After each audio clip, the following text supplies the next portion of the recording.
Mota, Holanda até aqui. Sim. Você passa muito sacrifício, né? Sim.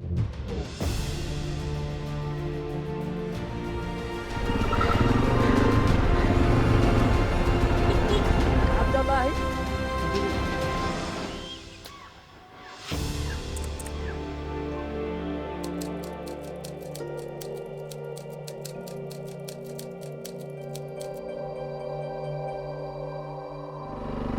Good morning, internet. I'm going to get fuel first.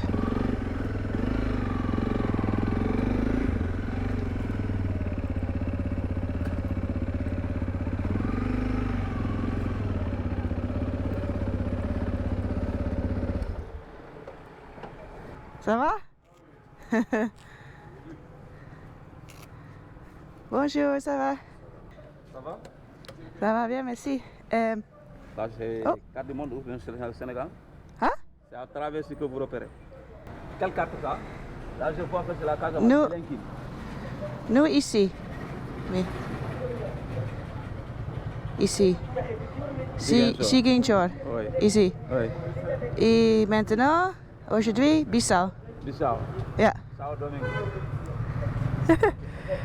Oui. Et aussi full ici. Et deux tanks.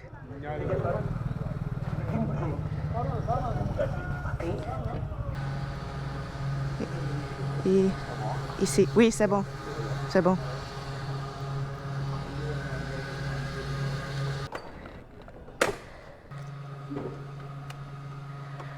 Au revoir.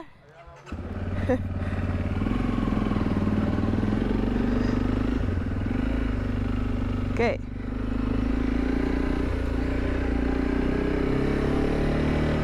Right, so good morning internet. It is 7:45 in the morning and welcome back to the channel. Welcome here in Ziguinchor in Senegal. And yesterday I got my visa for the next country, which is Guinea-Bissau. It was extremely simple. I went to the, well, I think it was a consulate, not an embassy. Anyway, doesn't matter. I think I was out in 5 minutes. It went that fast. So they gave me a visa. Well, they gave me, I had to buy it, of course. But, so that's in the pocket. So that means I have to go left here. Oh, that's closed. Okay. Wait, I have to just see where I'm going. I'm already going wrong because that road's closed.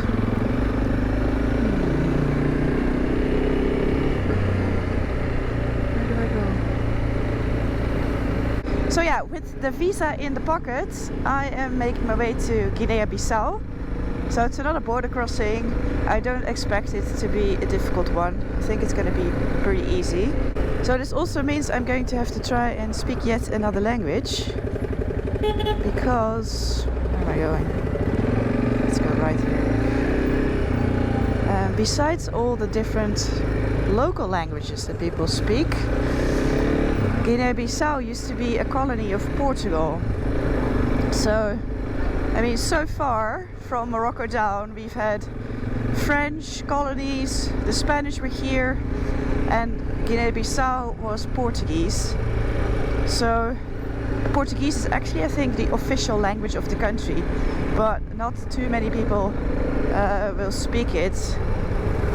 They'll speak all sorts of local languages. Those languages are the same as in Senegal or the Gambia, because as I said before colonization, that was all the same land, right? So, for example, the language that was being spoken in Janjanbureh, where I was in the Gambia, that was Mandinka. And also in Guinea-Bissau, I believe quite a few people will speak that. So there's quite a lot of overlap in between those languages. But obviously I don't speak any of that, so I'll have to try my best Portuguese. And it's been a while because I used to actually speak really well Portuguese because I worked in Brazil I spent about 9 months in Rio de Janeiro, and I've traveled there a few times in Brazil. My Brazilian Portuguese was pretty good for a while, but now I haven't spoken it in years, so I don't know how much I'll remember. I think I'll probably manage to understand it a little bit, but I am afraid that when it comes to speaking, I'll probably just resort to speaking Spanish, because it's quite similar, of course. And Spanish is a lot more freshly in my mind. Anyway, we'll see. I am crossing another market. All the produce looks really good, I have to say. Looks delicious. Okay. Now I'm also curious about the road conditions in Guinea-Bissau, because Guinea-Bissau, it's really poor. I think it's one of the poorest countries in Africa. The fumes are bad. It's funny because when I entered town it was super quiet. Maybe I didn't come this way. Maybe I just want to go. Such a big difference between the southern part of Senegal and the north, right? It is incredible how lush it is here. I think this is already the Senegal side of the border. Looking at these trucks, really surprised.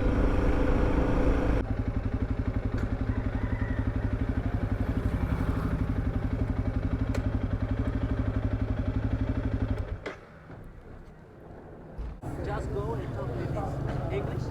With the moto? English? Wait. English. Yeah, you can just go. I can go. With these people, yeah. Ah, okay. No problem. Okay, I'll pass. Okay, thanks.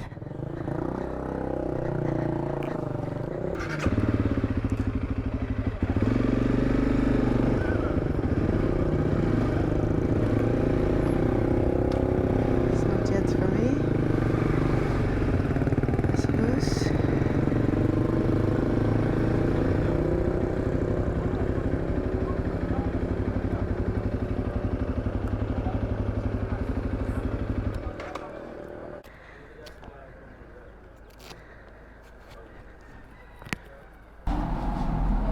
Merci. Okay, passport done. Stamped out of Senegal. Easy peasy. Now I need to get my carnet stamped out as well.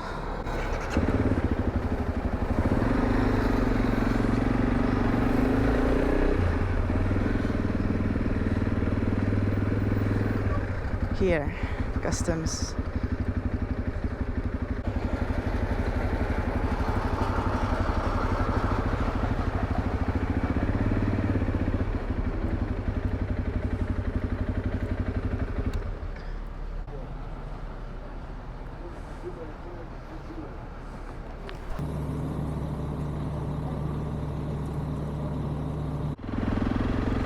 Alright, that was brilliant.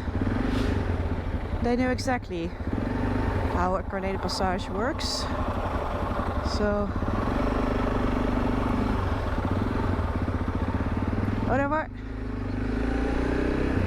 So, she signed my carnet, stamped my carnet. Knew what to do with the other piece of paper, so nice. Okay, getting out of Senegal, very smooth process.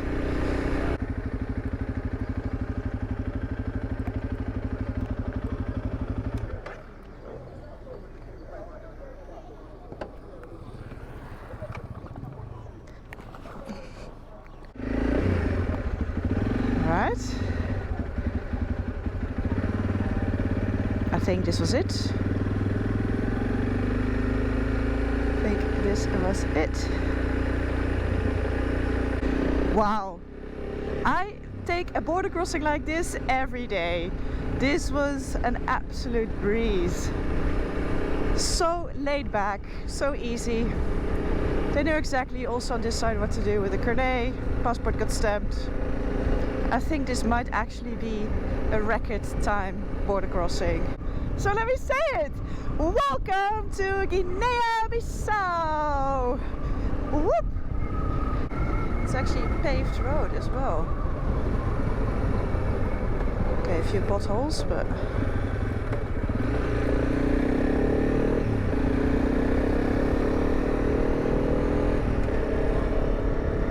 Ah, so lovely. I am entering a dust bowl. Oh, look at that. And I just cleaned my air filter. In Ziguinchor. Well, looks like I'm gonna clean it again.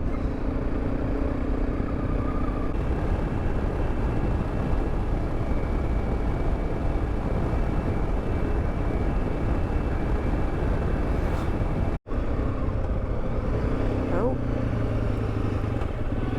that went terribly wrong here.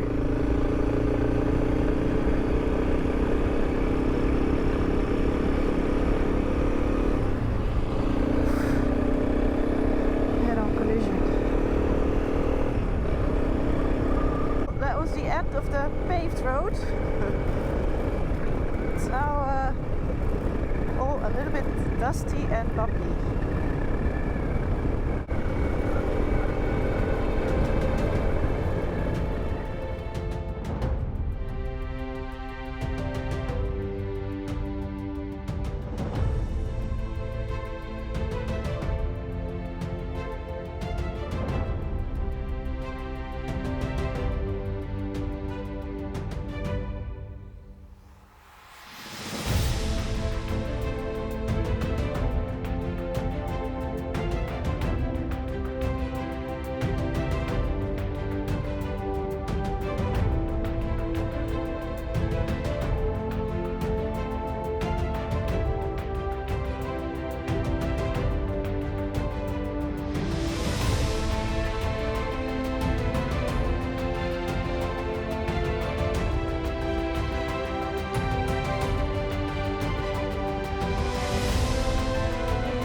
Bom dia. Bom dia. Tudo bem? Tudo bem? Quanto pago? 250.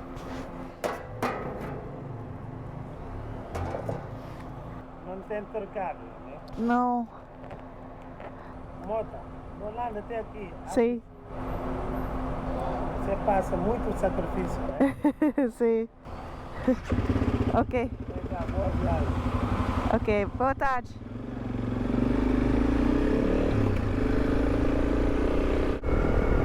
É boa noite pra quem é de boa noite. É bom dia pra quem é de bom dia. Avença lenta, vai atenção. Maculele é o rei da valentia. Oh, boa noite pra quem é de boa noite. Oh, bom dia pra quem é de bom dia. A benção, meu papai, a benção. Maculele é o rei da valentia. Oi, mas boa noite pra quem é de boa noite. Oh, bom dia pra quem é de bom dia. I have made it to Bissau. I am here. I'm immediately going to ride to the Liberian consulate to see if I can start that visa procedure, and then I'll find a place to stay here.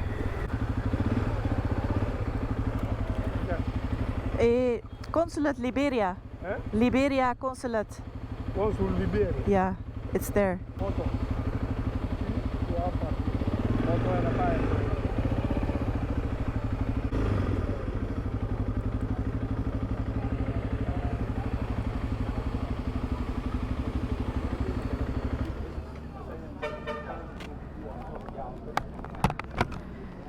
Bom dia.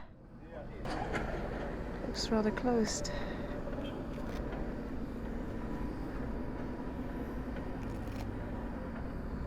Okay, so two things.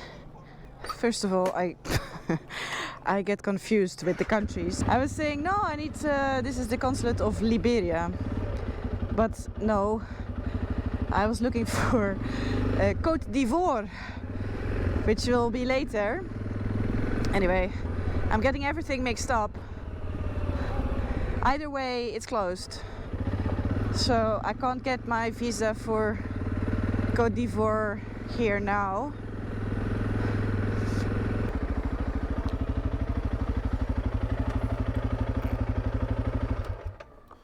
Right, I decided to go for a little walk through the old part of town. This is Old Bissau. And you can probably tell by the buildings. You see here.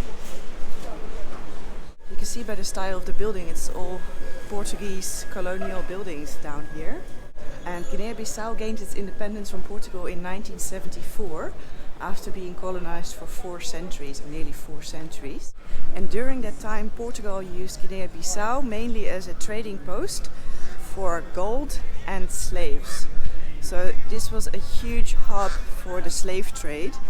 Nearly 2 million people have been shipped out from here as slaves, mainly to Brazil to work on the plantations, but also to the Caribbean islands and to the United States.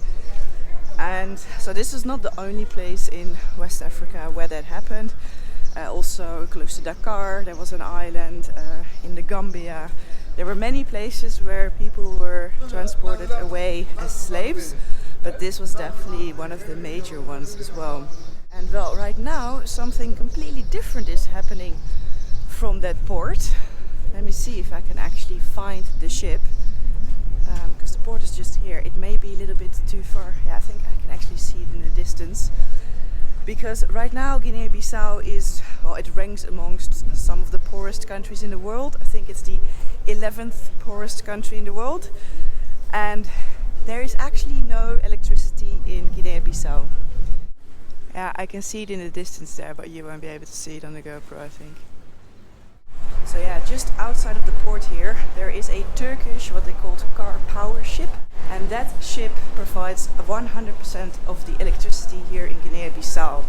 So the ship is burning HFO, which is heavy fuel oil, which I believe is a result from the distillery of crude oil. It's burning that, and that provides for 100% the electricity of the entire country.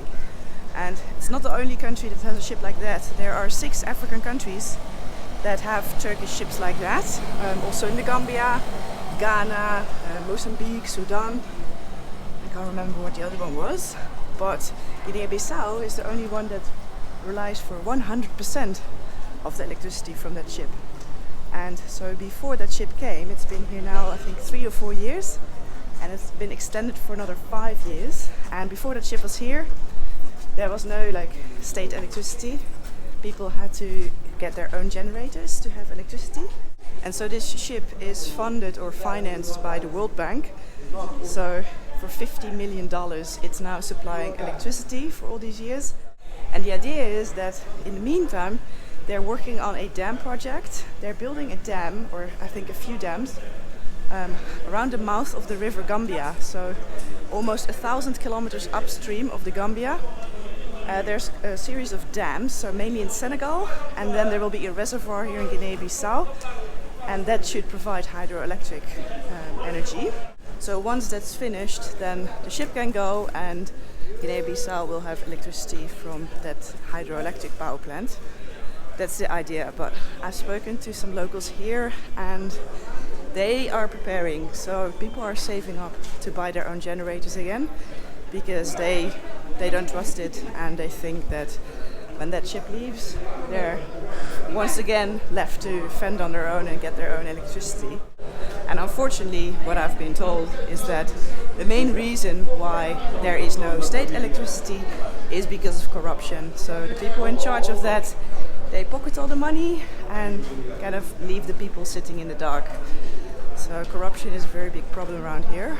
But yeah, I don't know, it just blows my mind that an entire country is powered by a ship burning heavy fuel oil in the port. I mean, Guinea-Bissau is not the biggest country, there's only 2 million people living here, but still. So I washed Alaska. I tried to get some of the really fine brown dirt off. It's finally cooled down a little bit. It is so hot. I'm sorry I'm complaining about the heat the whole time, but it is unreal. It is about 40 degrees during the day.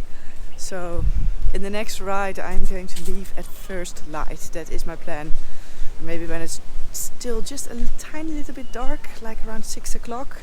That's my plan, because otherwise, yeah, it's just unbearable. Anyway, before I leave Bissau, I am going to find some food. There is a local restaurant here, and I really want to try this local dish called caldo de cabello. Caldo de cabello, I think it's called.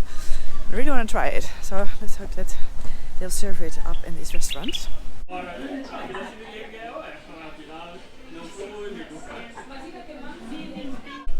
Right, they didn't have the dish that I was looking for, unfortunately. They kind of have different things on the menu every day, I guess whatever is available. But I did have some nice fish, so pretty pleased. Anyway, it's getting dark now. I'm going to end this video. Yeah, welcome to Guinea-Bissau. And well, in the next video, I'm going to stay in Guinea-Bissau, but I'll be riding towards the border with Guinea-Conakry, which is the next country. So that's going to be interesting. I think it's quite a long ride.